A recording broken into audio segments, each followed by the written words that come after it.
이 13장을 보면은 이제 하나님이 예레미야를 불러가지고 실물 교육을 시키는 것을 볼 수 있습니다.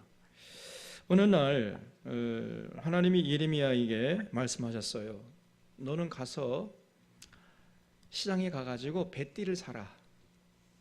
배띠를 사서 내 허리띠를 삼으라. 이렇게 말씀했습니다.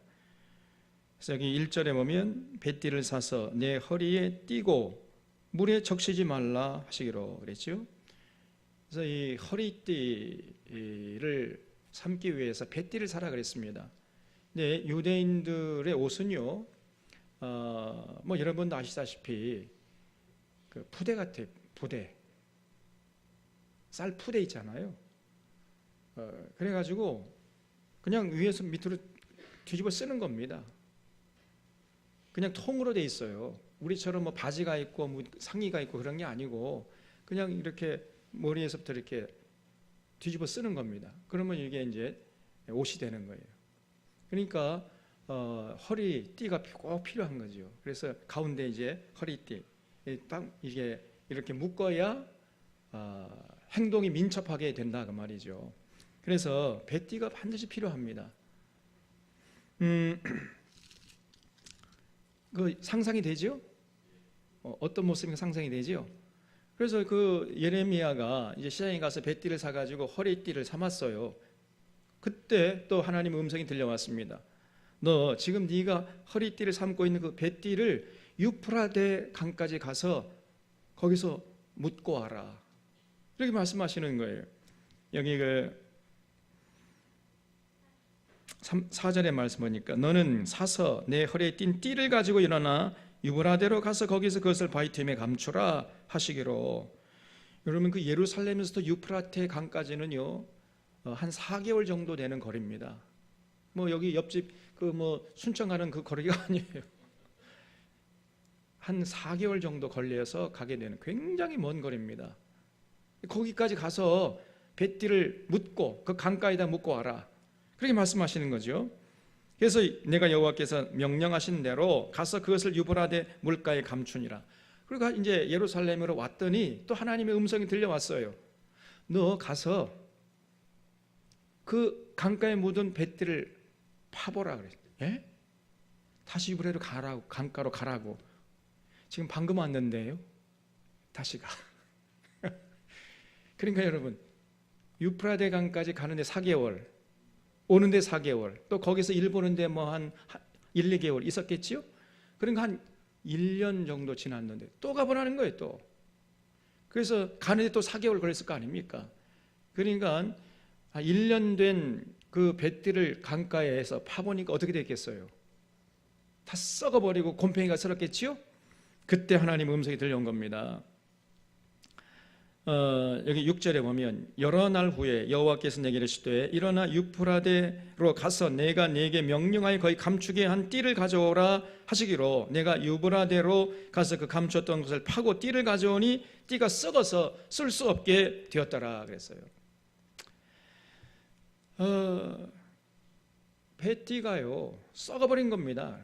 1년 만에 당연히 썩어버리겠죠. 물가에 있으니까 축축하니까 습기가 차고 그러니까 곰팡이가 다 썰어가지고 뭐 썩어서 뭐 이렇게 배띠를 할 수가 없잖아요. 그래서 툭툭 끊어지는데 뭐 어떡하겠습니까? 그때 하나님이 음성이 임하신 거예요. 여기 8절에 보면 여호와의 말씀이 내게 임하니라 이르시되 여호와께서 이와 같이 말씀하시니라 내가 유다의 교만과 예루살렘의 큰 교만을 이같이 썩게 하리라. 이 악한 백성이 내 말 듣기를 거절하고 그 마음이 완악한 대로 행하며 다른 신들을 따라 그를 섬기며 그에게 절하니 그들이 이 띠가 쓸 수 없음같이 되리라 그랬어요. 여호와의 말씀이니라 띠가 사람의 허리에 속함같이 내가 이스라엘 온 집과 유다 온 집으로 내게 속하게 하여 그들로 내 백성이 되게 하며 내 이름과 명예와 영광이 되게 하려 했는데 이게 하나님의 뜻이었는데 그들이 듣지 않았어요. 그래서 이 예루살렘 사람들의 교만이 너무 이제 창궐해가지고 도저히 하나님이 이스라엘 백성들 하나님의 거룩한 도구로 쓰려고 했는데 쓸 수가 없게 됐다는 겁니다. 여러분 이 교만, 여기 9절에 보면 예루살렘의 큰 교만을 그랬죠. 이같이 썩게 하리라 그랬죠. 이 하나님 앞에서 이 교만이 문제예요. 교만은 패망의 선봉이라 그랬죠. 그러니까 망하기 전에 먼저 오는 게 교만이에요. 패망의 선봉입니다. 그래서 교만하면 저 사람은 반드시 망할 사람이구나 생각하면 틀림없다는 거예요. 우린 절대로 교만하면 안 됩니다, 여러분. 우린 죽어도 교만하면 안 돼. 우리 들고 푸른 사랑교회 성도님들은 하나님 앞에서 절대로 교만하지 않을 수 있기를 주님의 이름으로 부탁을 드립니다. 교만하면 안 돼요, 우리가. 자, 그러면 교만이 뭡니까? 교만하지 말아야 되는데 교만이 뭐예요? 교만은 하나님 말씀을 듣기를 거절하는 거예요. 10절에 보세요. 이 악한 백성 내 말 듣기를 거절했다 그랬죠. 하나님 말씀을 들려준다고 해도 거절하는 거예요. 이게 교만입니다, 여러분. 하나님 말씀을 들으려고 안 해요. 아무리 하나님 말씀을 제대로 가르쳐 주려고 해도 아예 듣기를 거부를 해버려요. 귀를 막아버립니다. 이것이 교만이에요, 여러분. 그래서 우리는 항상 귀를 열어놓고 하나님 말씀을 들으려고 그래야 돼요. 특별히 여러분, 우리 교회처럼 이렇게 성경 강좌를 하는 교회가 어디 있습니까? 거기에 대해서 감사한 마음이 듭니까? 감사한 생각을 갖고 있어야 돼요. 저 원목사는 그냥 뭐 성경 강좌만 하고 말이에요. 그렇게 생각하면 안 됩니다. 여러분, 그리고 성경 강좌할 때 기회가 있으면 시간이 없더라도 시간을 내 가지고 참석하셔야 돼요. 그래서 제가 이번에 이렇게 하면서 이 저녁 시간에도 좀 할 필요가 있겠다. 왜냐하면 직장 다니시는 분 참석하고 싶어도 못 하잖아요. 그래서 이 밤에 7시 반부터 한 9시 반까지, 7시 반부터 한 10시 반 이렇게, 10시 반 좀 너무 늦습니까? 그러면 한 7시 반부터 9시 반까지 2시간 정도 이렇게 한 열흘만 하면 20시간 되잖아요. 20시간만 있으면은 그 마태복음부터 요한계시록까지 다 통독할 수 있습니다. 우리가 오늘 낮까지 다 통독했다니까요. 그냥 설렁설렁 한 게 아니고 자세히 설명하고 또 읽고 설명하고 읽고 이렇게 했습니다. 그래서 월요일 날 8시간, 화요일 8시간, 수요일 날 오늘 한 4시간, 5시간 정도 하니까요. 마태복음부터 요한계시록까지 다 읽었어요, 우리가. 20시간만 있으면 충분해요. 그래서 하루에 2시간씩 하면은 며칠이면 됩니까? 열이면 되잖아요. 직장 다니신 분들, 여기 참석하지 못해가지고 발을 동동 구르는 분이 있어요. 그런 분들 위해서라도 주중에 월요일부터 금요일까지 7시 반부터 9시 반까지 이렇게 해서 2주만 하면은 10시, 몇 시에? 2주 하면 20시간 되잖아요. 2주만 하면은 마태복음부터 요한계시록까지 다 자세하게 설명하고 읽을 수 있습니다. 그렇게도 한번 해봐야 되겠다, 그런 생각을 하는 거예요. 여러분, 하나님 말씀을 듣기를 즐겨하시길 바랍니다. 당시에 남유다 예루살렘 백성들이 하나님 말씀 듣기를 싫어했어요. 내 말 듣기를 거절하고, 그 다음에 더 큰 교만이 있어요. 그 교만의 극치, 그게 뭐냐? 그 마음이 완악한 대로 행하여 다른 신들을 따라 우상을 섬겼다는 거예요.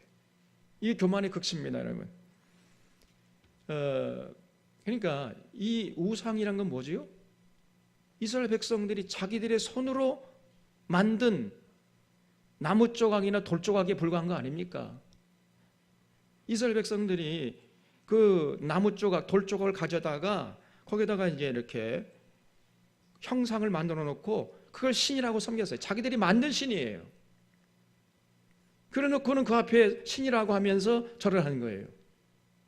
이것이 교만의 극치 중의 극치입니다, 여러분. 그래서 하나님 말씀 듣기를 싫어하고, 그리고 자기들이 만든 우상 앞에 가서 절하는 거예요. 이거는 하나님이 도저히 참을 수가 없는 거예요. 그냥 교만의 극치 중의 극치입니다. 그러면 반드시 그 사람, 또 그런 사람들이 많아지면은 그 사회는 망하는 거예요. 망하는 지름길이다. 우상 숭배하는 사회는요, 좀 있으면 망합니다.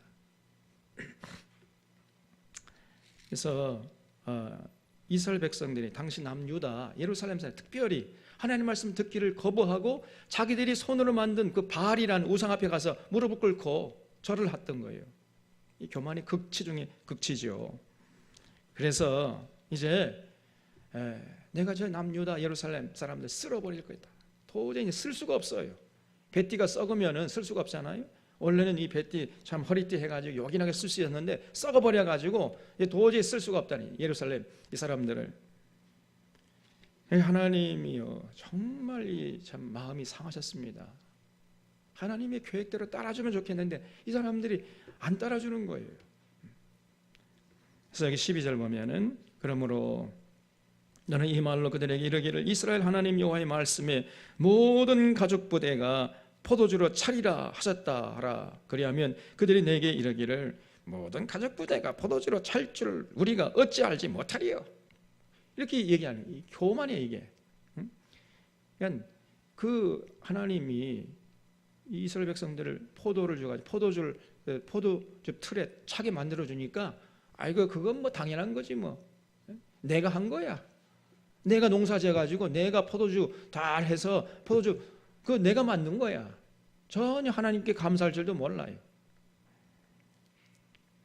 그래서 우리가 어찌 알지 못하리요 하리니 그래가지고 그냥 하나님께 감사할 줄도 모르고 자기들이 뭐 농사 지어가지고 자기들이 수확했으니까 이거는 우리가 만든 거다 이렇게 생각해가지고 뭐 자기 멋대로 먹어라 부어라 마셔라 막 이렇게 취해가지고 말 이러고 있었다고 말이죠.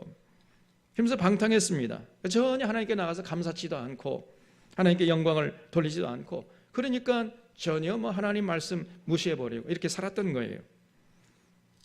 그러니까 이 사람들이 그 포도주를 마시고 뭘 했느냐 13절에 보니까 너는 다시 그들에게 이르기를 여호와의 말씀에 보라 내가 이 땅의 모든 주민과 다윗의 왕 위에 앉은 왕들과 제사장들과 선지자들과 예루살렘 모든 주민으로 잔뜩 취하게 했어. 자기들이 뭐 이제 만든 거니까 자기들 멋대로 그냥 먹고 마시고 취하고 그리고 그들로 피차 충돌하여 상하게 하되 부자 사이에도 그러하게 할 것이라.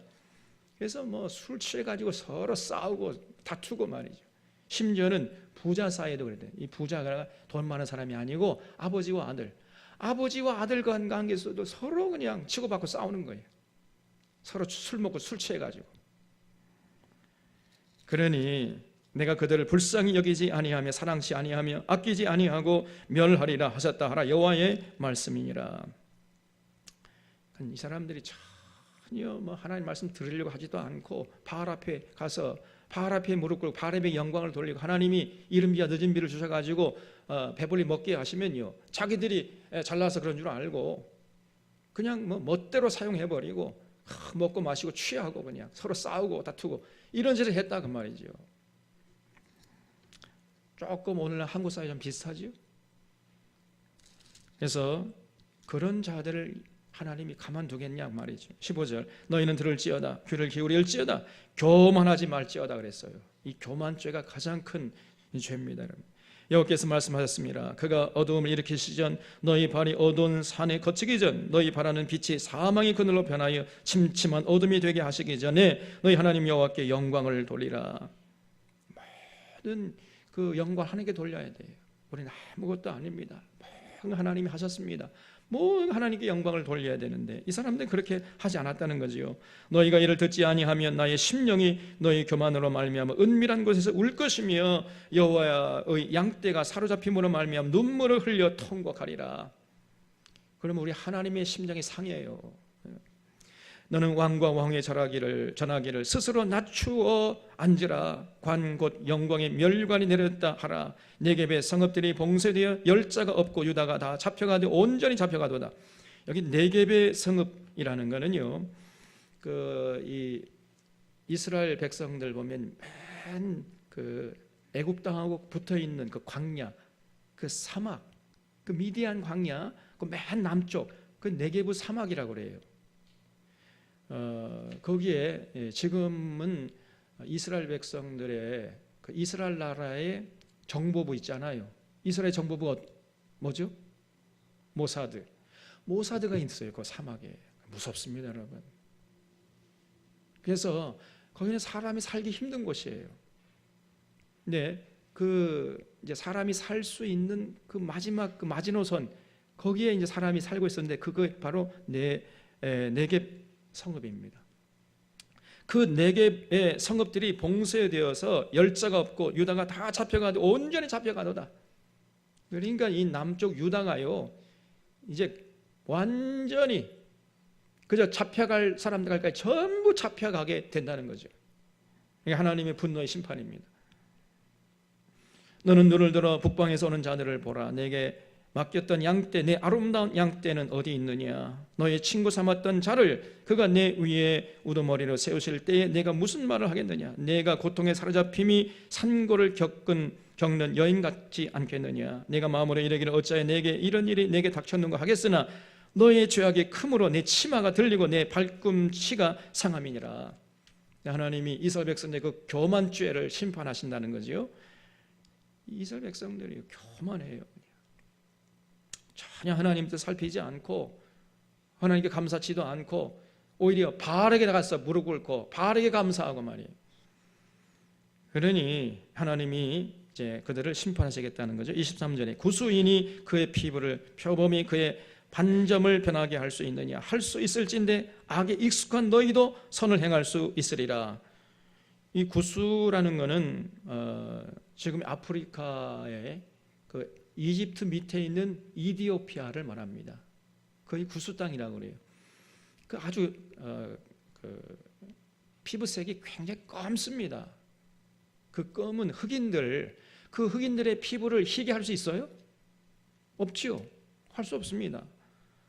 또 표범의 반점을 변하게 할 수 있습니까? 할 수 없지요.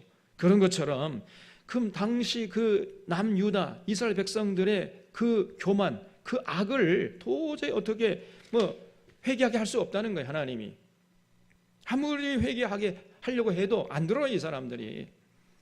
그래서 만약에 구수인의 피부가 희게 된다면은 그 남유다 이스라엘 백성들의 죄도 변해가지고 그 악도 변해서 선을 행할 수 있게 될 것이다. 그러니까 불가능하다는 거예요. 남유다 이스라엘 백성들이 이제 회개하기는 불가능하다. 이제 구수 사람들의 피부색이 바뀔 수 없는 것처럼 이스라엘 백성들이 회개할 수가 없게 됐다는 거예요. 이제 완전히 그냥 여러분 이게 어느 정도 회개도요 그 선을 넘어가 버리면요 회개할 수 없습니다. 이제 그 심령 경화증이 있어요. 동맥 경화증이 있는 것처럼 마음이 딱딱하게 굳어버려요.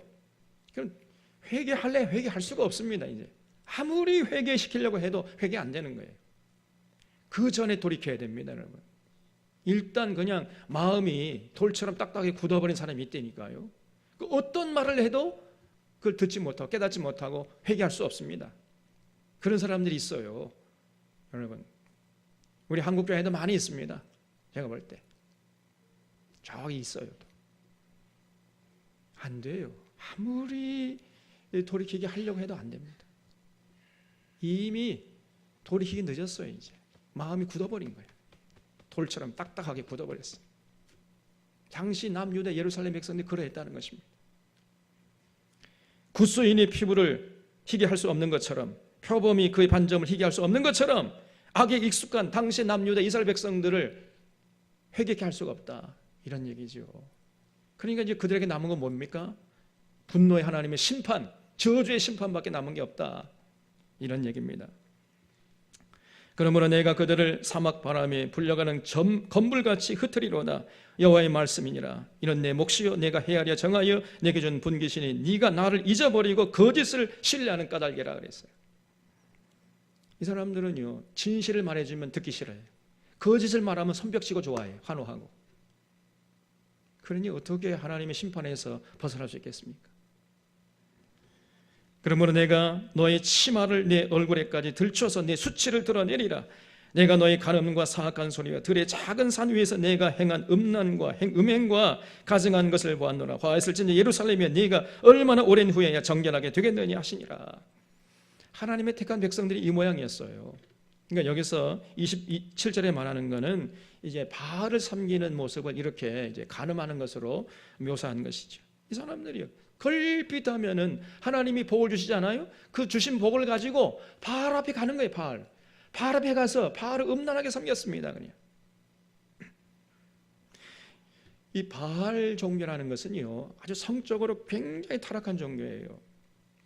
그래서 이 바알과 아스다롯이라는 게 있었잖아요. 바알은 남신이고 아스다롯은 여신이에요. 바알과 아스다롯은 부부입니다. 또 바알은 남편이고 아스다롯은 여편이에요. 이 부부예요. 그래서 이 바알과 아스다롯이 부부 사이가 좋으면 하늘에 비가 온다, 이렇게 믿었습니다. 이게 바알 종교입니다. 가나안의 종교였어요. 그러면 언제 비가 오지 않느냐? 부부싸움 해가지고 각각 따로 방을 쓸 때, 그러면 이제 부부관계가 소원해지니까 하늘에서 비가 오지 않는다, 이렇게 믿은 거예요. 그러니까 어떻게 하는가? 비가 오지 않을 때는 이 사람들이 비가 오게 하려고 하면 어떻게 해야 되는가? 그 바알과 아스다롯 앞에서 남자와 여자가 이제 서로 성적인 행위, 성행위를 하는 거예요.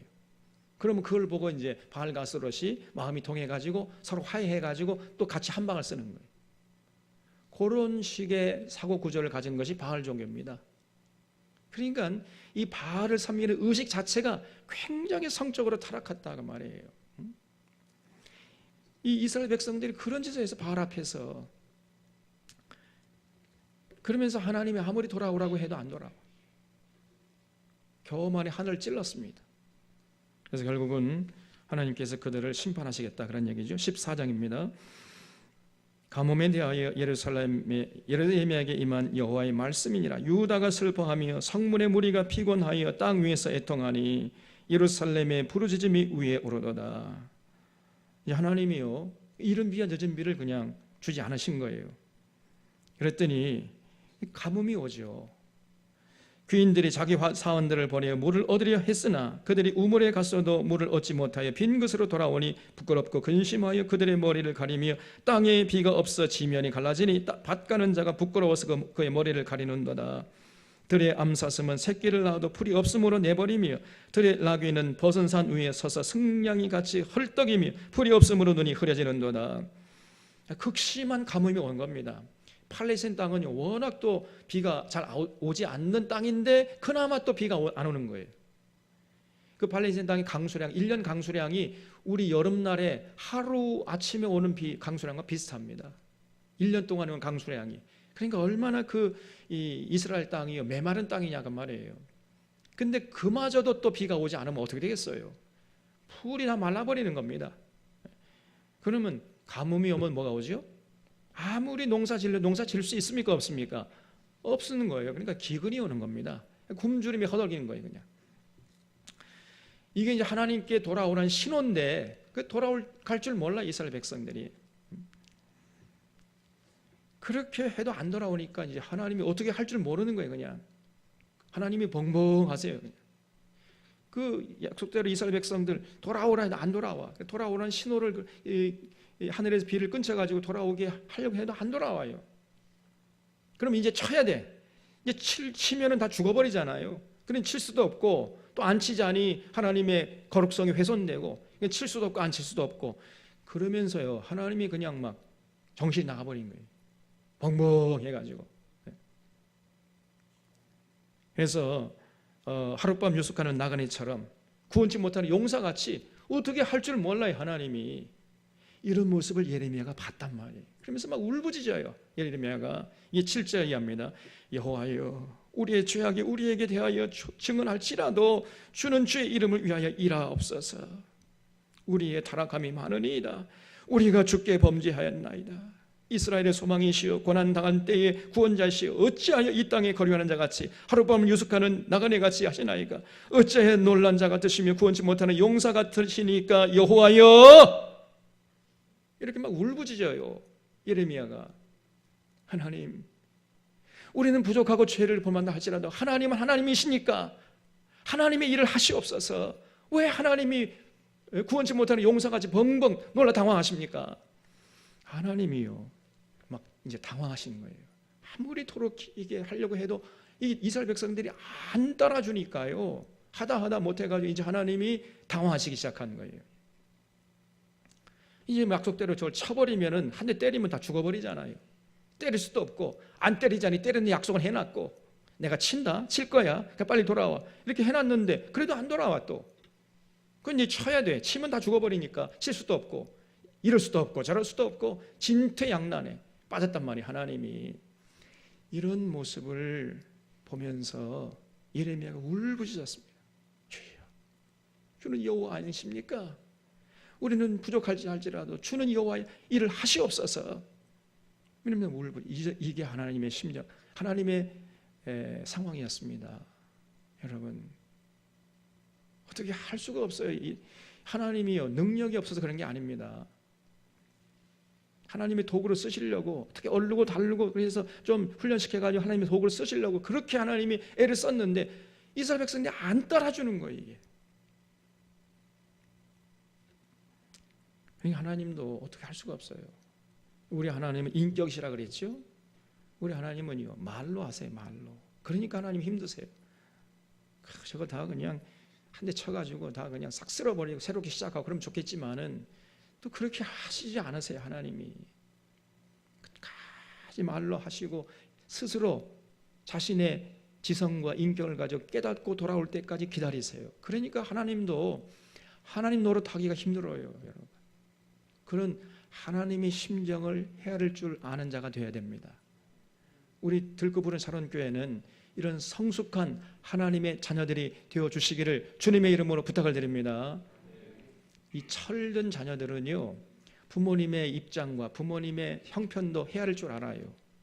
근데 이 철딱선이 없는 자식들은요, 지금 부모가 사업이 그냥 오늘 망할까 내일 망할까 이런 상황이 있는데도 가가지고 엄마 나 이거 사줘 저거 사줘 막 전혀 부모의 그 심정을 헤아리지도 않고 입장도 생각하지 않는 거예요. 그냥 자기 생각만 하고 자기 입장만 고집하고 말이에요. 이 철딱선이 없는 자녀들이 그렇잖아요.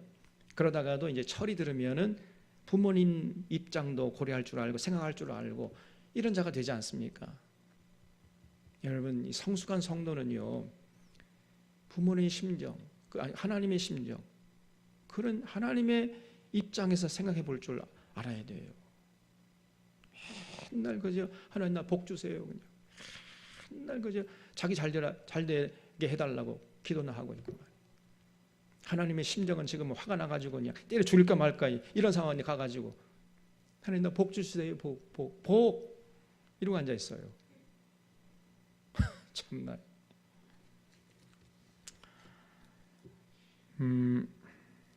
그래서 하나님이 너무 이제 당황하셨습니다. 진퇴양난이에요. 어떻게 할 수가 없어요. 그러다가 이제 하나님이 이제 분노가 폭발하십니다, 여러분.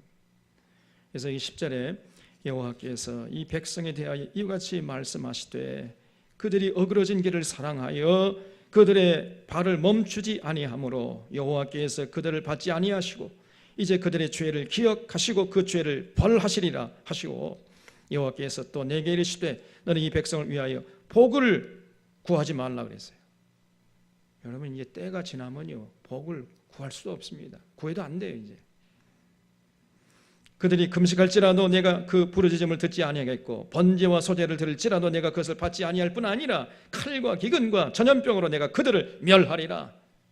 하나님이 굳게 그냥 마음을 잡수셨습니다. 이 내가 말하는데 슬프도소이다. 주 여호와여 보시옵소서. 선지자들이 그들에게 이르기를 너희가 칼을 보지 아니하겠고 기근은 너희에게 이르지 아니할 것이라. 내가 이곳에서 너희에게 확실한 평강을 주리라 하나이다.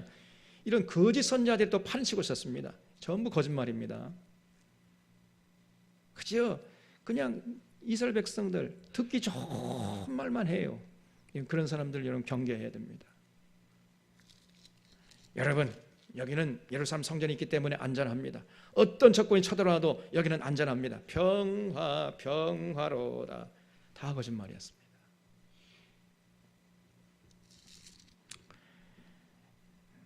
너희는 칼을 보지 않겠고 기근은 너희에게 이르지 아니할 것이다. 내가 여기에서 너희에게 확실한 평강을 주리라. 이것이 당시 선지자들의 일관된 공통된 설교 내용이었습니다. 쉽게 말하면 잘 된다 복 준다예요. 그저 어떤 본문을 갖고 해도 여러분 하나님 여러분 복을 주실 것입니다. 여러분 성공할 것입니다. 오늘날 한국교회가 하는 똑같잖아요. 전부 거짓말입니다.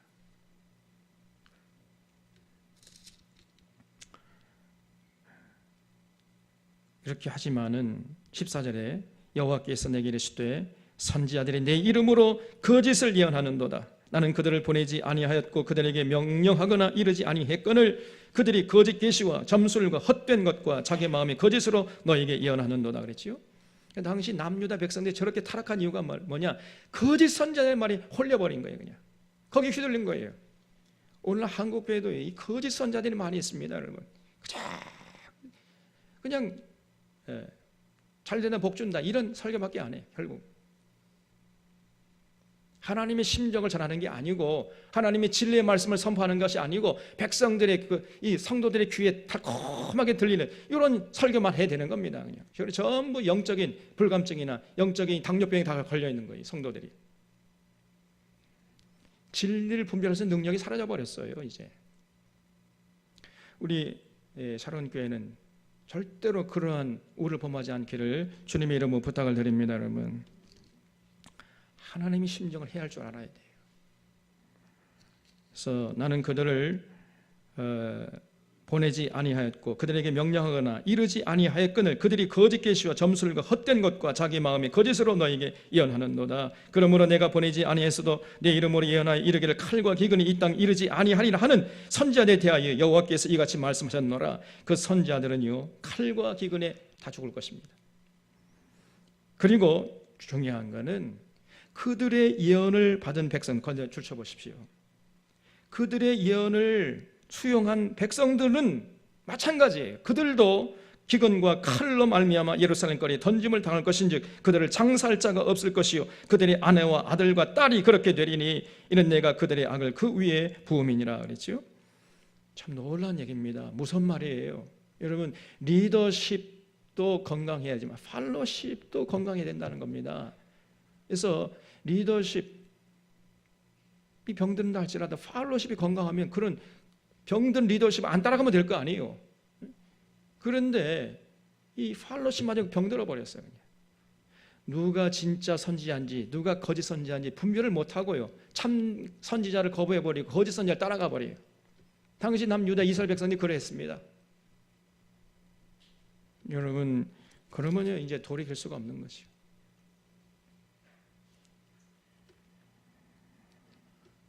이게 굉장히 영적인 치열한 싸움이 전쟁터입니다, 여러분. 우리가 누구의 말을 기울일 것인가? 이게 굉장히 중요한 문제예요. 잘 된다, 복 준다. 그런 말만 외치는 이 사람 따라가면 큰일 납니다. 팔로우십이 건강해야 돼. 그들의 예언을 받은 백성들도 마찬가지로 하나님의 심판에서 절대로 예외가 될 수가 없다는 겁니다. 너는 이 말로 그들에게 이르라. 내 눈이 밤낮으로 그치지 아니하고 눈물을 흘리리니 이는 처녀 딸 내 백성이 큰 파멸 중한 상처로 말미암아 망함이라 그랬죠. 하나님 마음이 아프세요. 그렇게 해놓고도 내가 들에 나간 자 칼에 죽은 자요 내가 성읍에 들어간 자 기근으로 병든 자며 선지자나 제사장이나 알지 못하는 땅으로 두루 다니도다. 그래서 이제 예레미야가 하나님께 기도합니다. 19절에 주께서 유다를 온전히 버리시나이까 주의 심령이 시온을 싫어하시나이까 어찌하여 우리를 치시고 치료하지 아니하시나이까 우리가 평강을 바라도 좋은 것이 없고 치료받기를 기다리나 두려움만 보나이다.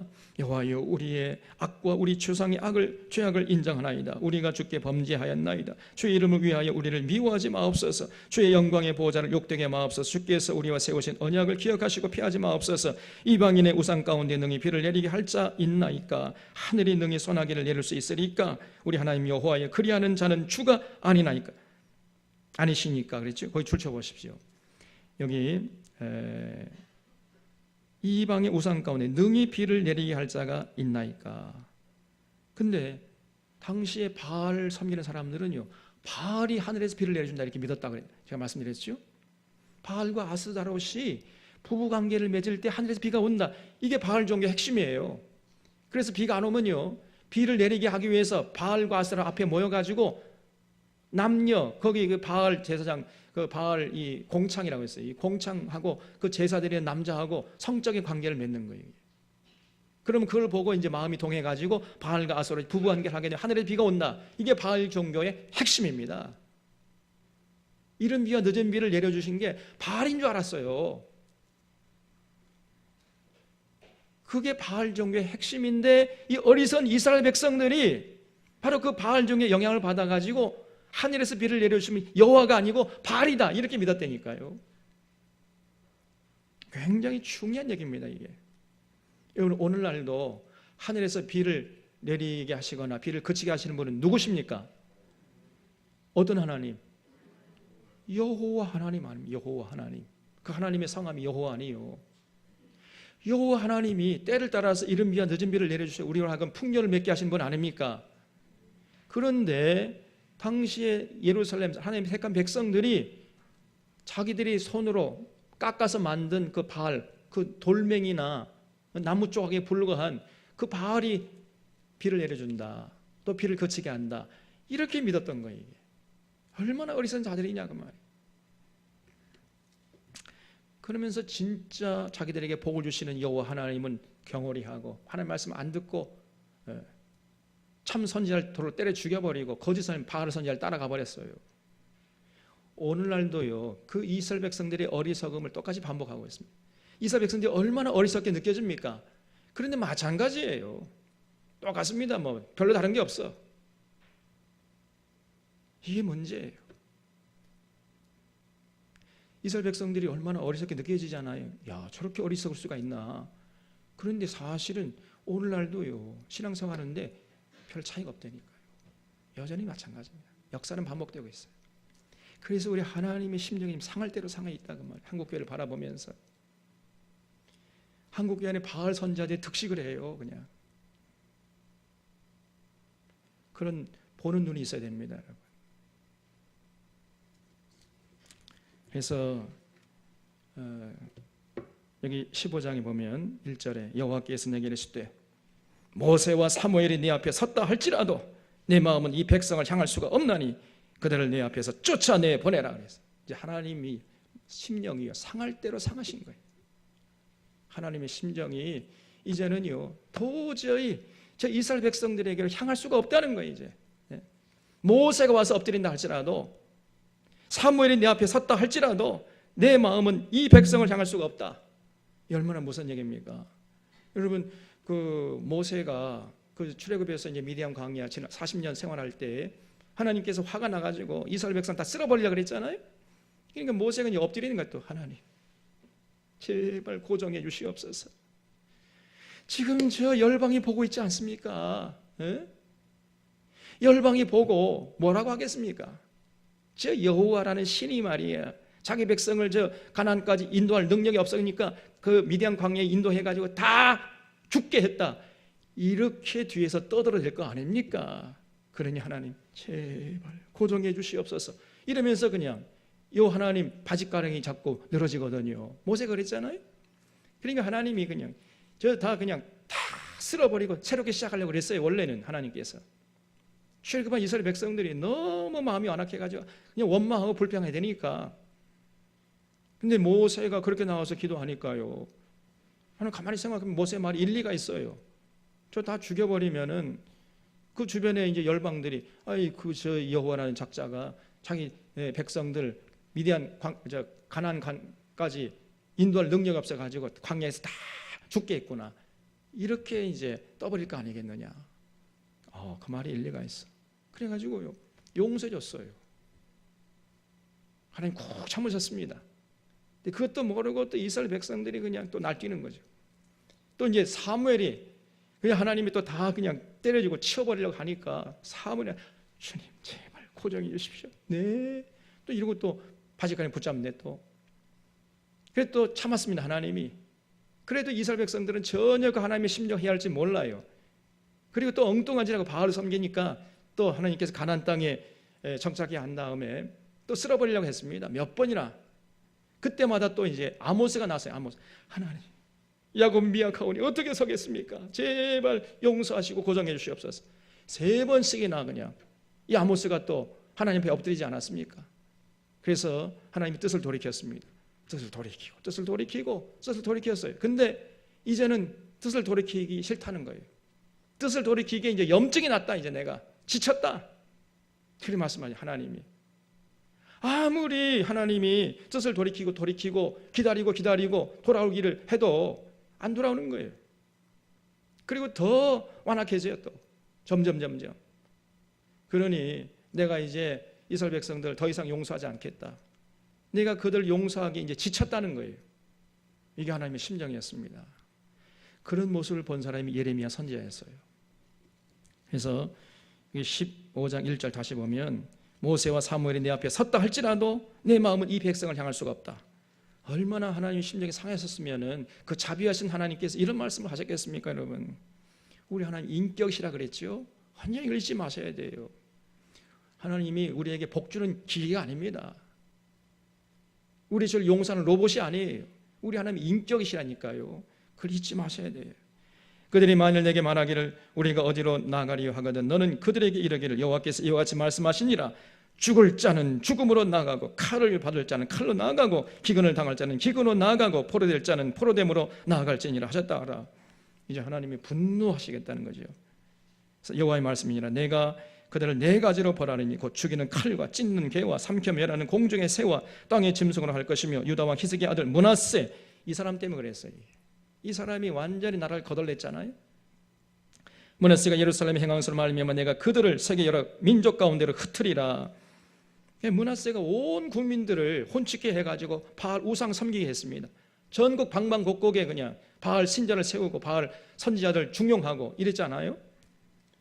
그래서 이 므낫세가 죽은 지 벌써 이때쯤 해도 이 예레미야쯤만 되면은 한 50년, 60년 이상 지났을 때입니다.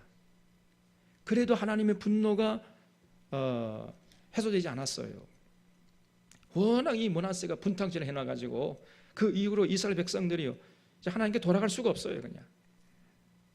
그래서 5절 예루살렘아 너를 불쌍히 여길 자 누구며 너를 위해 울 자가 누구며 돌이켜 내 평안을 물을 자 누구냐. 여호와께서 이르시되 내가 나를 버렸고 내게서 물러갔으므로 내게로 내 손을 펴서 너를 멸하였노니 이런 내가 뜻을 돌이키기에 지쳤습니다. 그럼 줄쳐보세요. 이 주에 하나님이 계속 뜻을 돌이켜 왔잖아요. 저걸 다 진멸하려다가 또 참고 뜻을 진멸하겠다 뜻을 세웠다가 또 다시 돌이키시고 이렇게 계속 모세가 엎드리고 사무엘이 엎드리고 아모스가 엎드리고 그럴 때마다 뜻을 돌이켰는데 이제 더 이상 뜻을 돌이키지 않으시겠다는 거예요. 이제 내가 뜻을 돌이키기에 지쳤다. 이게 우리 하나님이십니다. 이런 심정을 헤아릴 줄 알아야 돼. 내가 그들을 그 땅의 여러 성문에서 키로 까불러 그 자식을 끊어서 내 백성을 멸하였나니 이는 그들이 자기들의 길에서 돌이키지 아니하였습니다. 그들의 과부가 내 앞에 바다 모래같이 더 많아졌느니라. 내가 대낮에 파멸시킬 자를 그들에게 데려다가 그들과 청년들의 어미를 쳐서 놀람과 두려움을 그들에게 갑자기 닥치게 했으며 일곱을 낳은 여인에게는 쇠약하여 기절하게 하며 아직도 대낮에 그의 해가 떨어져서 그에게 수치와 근심을 당하게 하였느니라. 그 남은 자는 그들의 대적의 칼에 붙이려 여호와의 말씀이라. 우리 하나님이 이제 이스라엘 백성들을 대적의 손에 붙이기로 그냥 완전히 뜻을 굳혀버렸습니다. 더 이상 용서하지 않겠다. 내가 용서하기 지쳤다는 거예요. 우리 하나님이 꼭 기억하시기 바랍니다. 우리 하나님 자비하신 하나님이 그러면 됩니까? 그런 분이 아니세요, 여러분. 우리 하나님 인격이시니까 하나님 마음이 상하신다니까요. 그저 끝간데 없이 용서 그런 하나님 아니십니다. 그런 하나님은 성경에서 계신 하나님이 아니세요. 그런 하나님 없습니다, 여러분. 엔드리스 러브 막 그러면서 그냥 그게 사람이 머리 생각하는 하나님이시지 성경에서 계시는 여호와 하나님이 아니세요. 착각하면 안 됩니다. 10절에 내게 재앙이로다 나의 어머니여. 그래서 예레미야가요 하나님께 하소연합니다. 예레미야도 굉장히 힘들었어요. 가는 곳마다 이 하나님 말씀을 전하면은 이스라엘 백성들이 듣지 않으려고 그래요. 그뿐 아니라 귀를 막고 이를 갈고 달려서 때려 죽이려고 하니까 예레미야도 참 힘들었다 그 말이죠. 그래서 예레미야가 하나님께 나가서 하소연합니다. 나의 어머니여, 어머니께서 나를 온 세계에 다투는 자와 싸우는 자를 만날 자로 낳으셨도다. 온 세계에 다투는 자와 싸우는 자를 만날 자로 자신을 낳았다는 거예요. 그러니까 예레미야가 가는 곳마다 사람들이 막 울군불군 하면서 예레미야를 때려 죽이려고 했다고 말이에요. 내가 꾸어주지도 아니하였고 사람이 내게 꾸이지도 아니하였건만은 다 나를 저주하는도다. 다 예레미야를 싫어해요. 왜냐하면은 예레미야가 조금도 타협하려고 하지 않고 하나님 말씀을 딱 부러지게 선포하거든요. 그러니까 그 말이 듣기 싫은 거예요. 그러니까 사람들마다 다 예레미야를 싫어해. 때려 죽이려고 하고 다 저주하고 말이에요. 이렇게 40년을 산 사람이 예레미야예요. 여러분, 이게 사람이 듣기 좋은 말을 하는 것 참 쉽습니다. 다 듣기 좋은 말 하면 아멘 할렐루야 하고, 저분이 진짜 우리 목사님이야 그러면서 막 환영해주고 막 대접해주고 뭐 그러면 목회가 재밌죠.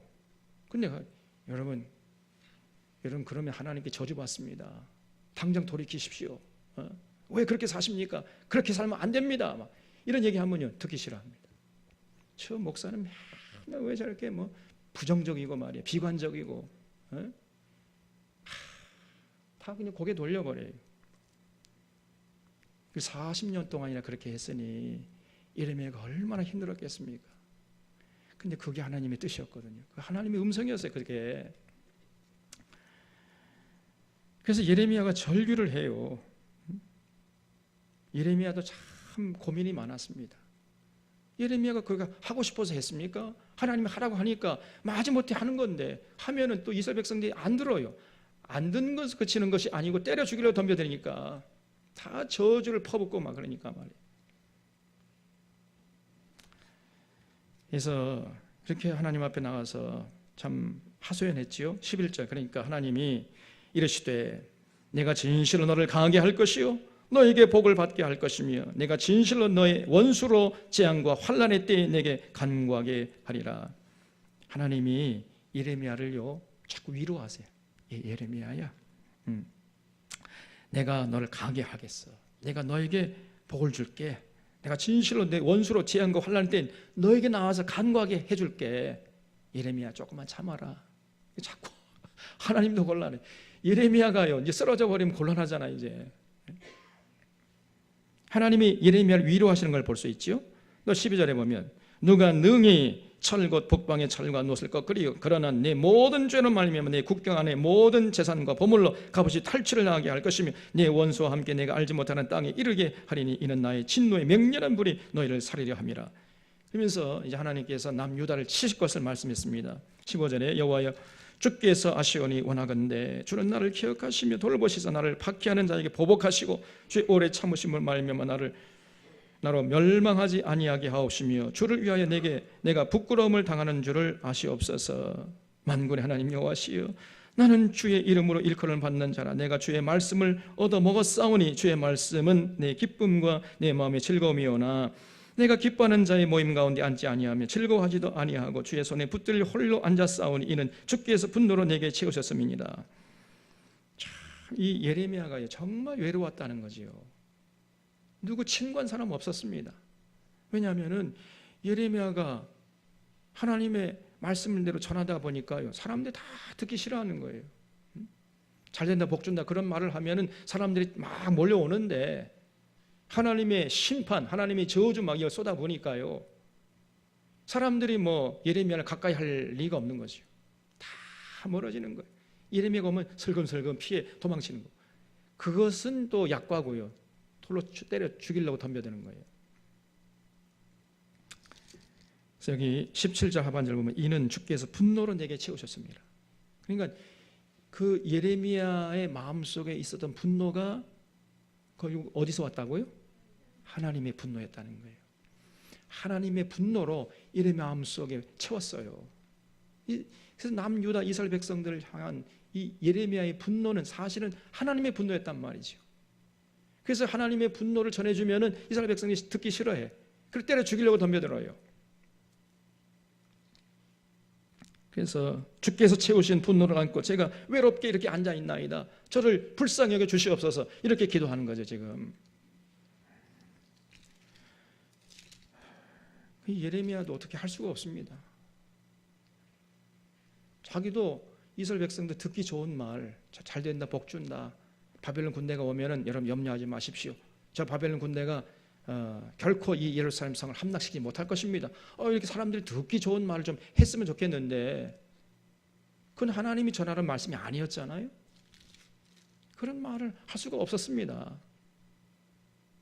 이 거짓 선지자들은 그런 말을 그냥 막 쉽게 내뱉는데 도저히 예레미야는 그 말을 할 수가 없었던 겁니다.